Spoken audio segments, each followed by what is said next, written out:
নির্বাহী আদেশের মধ্যে দিয়ে আওয়ামী লীগকে নিষিদ্ধ করা, আমি এটা চাই না।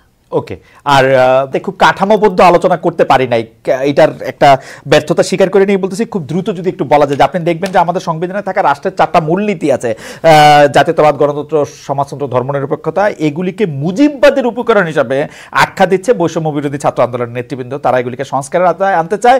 তাদের সঙ্গে আপনি একমত কিনা? সংবিধান সংস্কার নাকি পুনর্লিখন? আপনাদের প্রস্তাব বা সুপারিশ কি?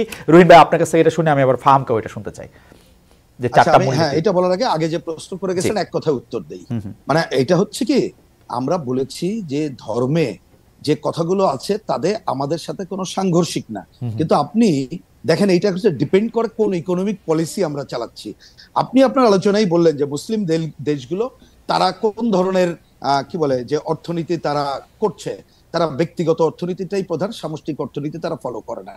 কিন্তু আমরা মনে করি সামষ্টিক অর্থনীতি ফলো করতে গেলেই আপনি যেভাবেই যে একটা ধর্মের কথা বলে যেখানে বলছেন ওই ধরনের কোনো সুনির্দিষ্ট অর্থনৈতিক ব্যবস্থাটা পৃথিবীর কোনো দেশে আপনি খুঁজে পাবেন না।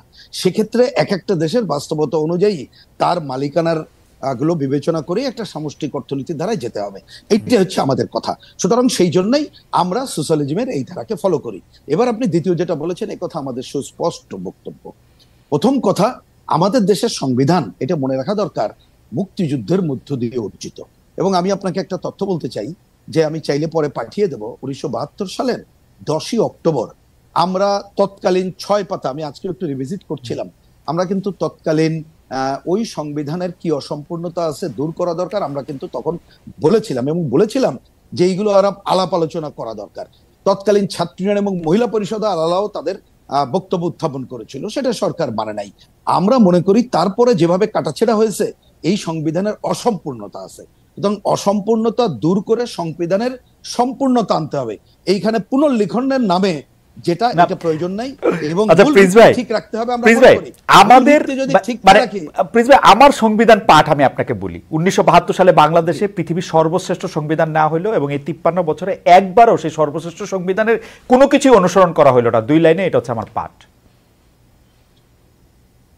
এটা থাকলেই কি না থাকলেই কি না, সেটা আমি অস্বীকার করছি না।